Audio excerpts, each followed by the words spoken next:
Sonbahar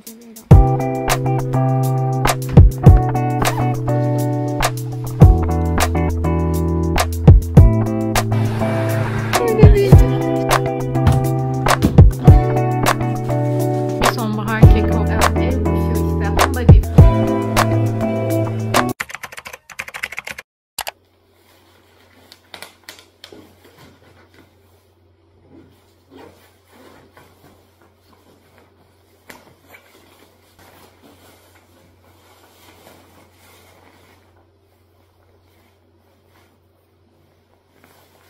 Bugün kestane almaya gidiyoruz.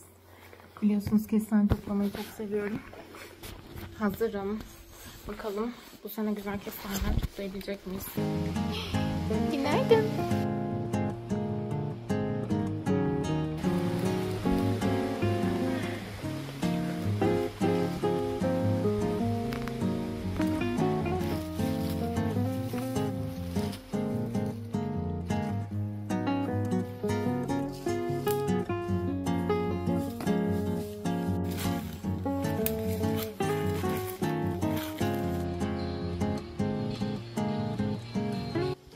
Biraz mola verdim. Bayağı bir bence toparladım diye düşünüyorum.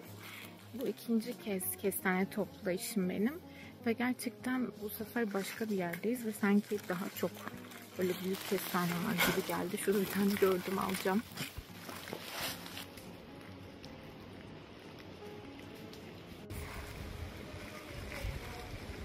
Abbiamo penso che non mi punge, vero?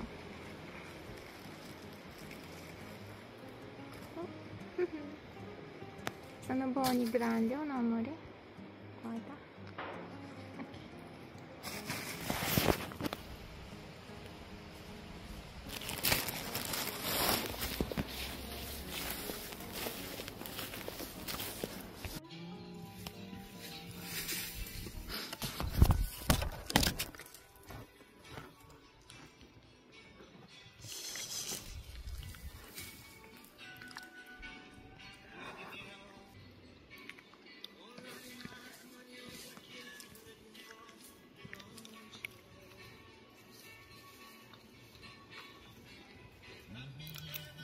Si vede poco, ma sì.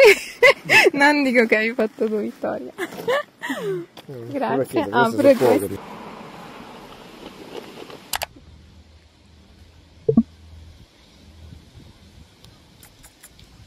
Micio.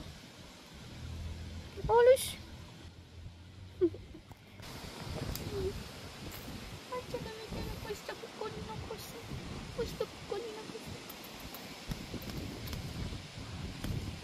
Mamma?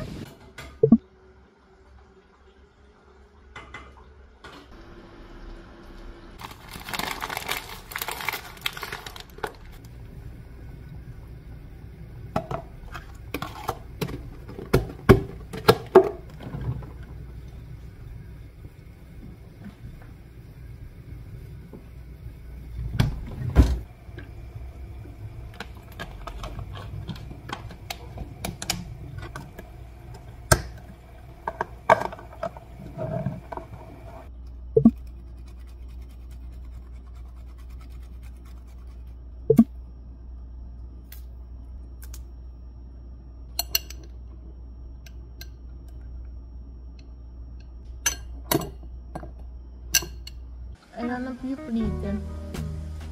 Quell'altro posto che andavamo ci stavano. Dov'è? Sì, già adesso no, adesso mangio. Se no non ho vero di carne prendere.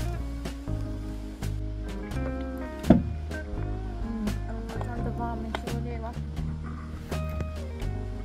No, mica.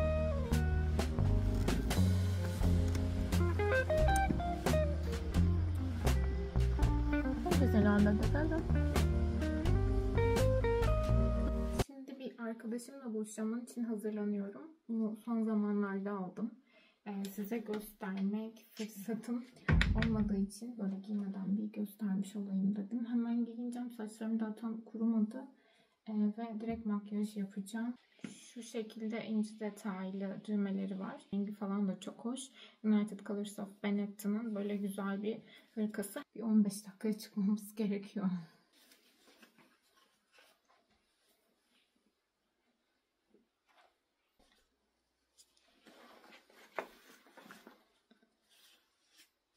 İşte böyle durdum.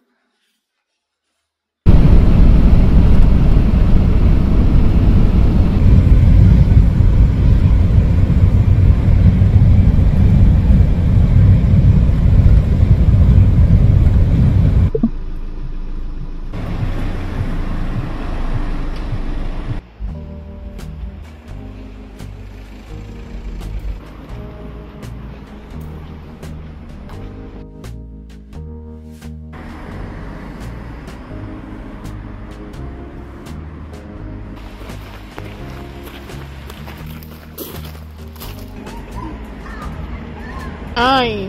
Aa, bana dediğin mi o? Bana Aşırı şey öyle ya, deyince. estetik şeyin gözüm.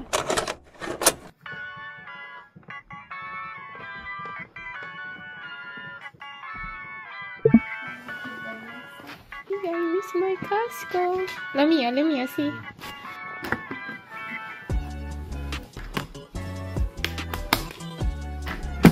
Son zamanların en çok sevdiğim outfit oldu kesinlikle. Çünkü sonunda sezon açıldı.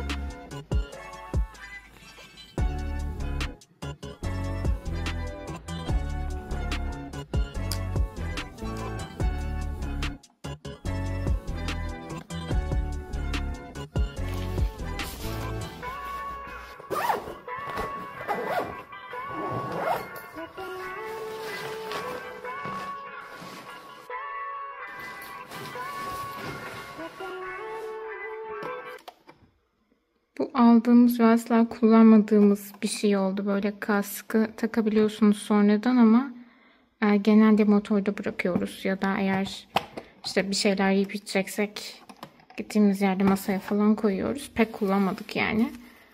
Şu ikisi kaskla birlikte gelmişti. Bunlar da anti-fog öyle. Bu da Fabio'nunkisi aşağıda. Şu benim açık kaskım ama bu sene hiç kullanmadım onu.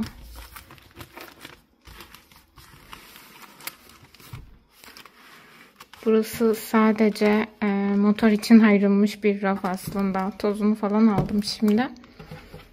Ve eldivenlerimiz. Bu sene ben eldivenimi çok fazla kullanmadım. Bu Fabio'nun eldiveni. Çok rahat onunkisi. Böyle koruma falan çok fazla yok. Benimkisi biraz rahatsız. Oralar böyle tak tak. Ya uzun yola gideceğim zaman mutlaka kullanıyorum ama eğer uzun yola gitmiyorsak pek tercih etmiyorum açıkçası. Bu sene de öyle çok uzun bir motor yolculuğu yapmadığımız için genelde kullanmadım. Şimdi kendi kaskımı da koyayım şuraya.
Biraz daha pudra şekeri koyacağım üzerine. Bu havuçlu tarçınlı bir kek. Ve gerçekten çok yumuş görünüyor. Şöyle dökelim biraz. Wow, çok güzel olacak.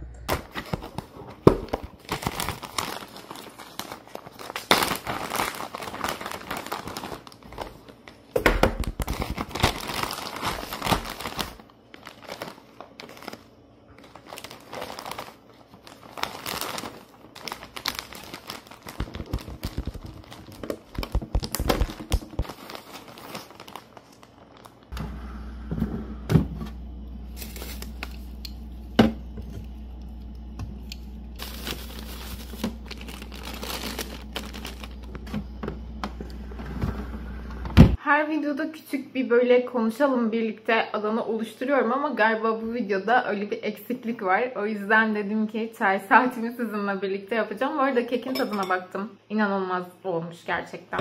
Bu tarçınlı havuçlu kek de şeyi bekliyor gibi böyle hani havalar soğusun böyle sonbahar kış gelsin de o zaman hani lezzetli olayım diye bekliyormuş gibi geliyor bana. Çünkü yazın asla canım çekmiyor. Bence yapılırsa da bu kadar lezzetli olmaz.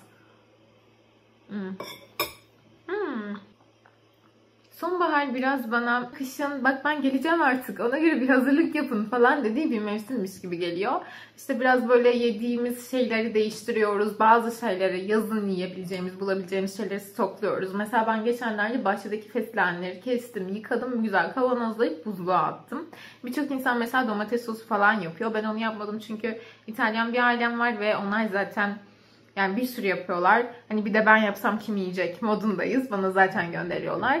Bunun dışında insanlar reçel falan yapıyor. Yani hepimizin bir yazın yediğimiz şeyleri depolayıp kışın da bulabilmek için uğraştığı yöntemleri var.